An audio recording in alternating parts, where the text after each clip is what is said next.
You're on scene with Peterson's breaking news of Trenton at Market and Mercer, where a major motor vehicle accident occurred with an ejection.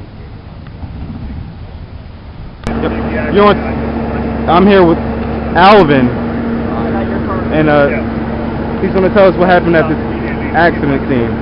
And actually what happened was that the lady was coming by, he was speeding, and then hit him on the rear and knocked down the pole. And I went to go help the guy. I saw him fly out the window, and then he was okay, and then I went to go help the senior citizen lady.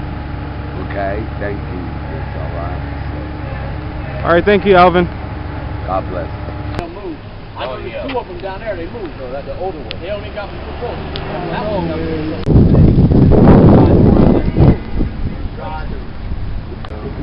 Good cop. In fact, I'm not a cop, you know. I just know which, I was going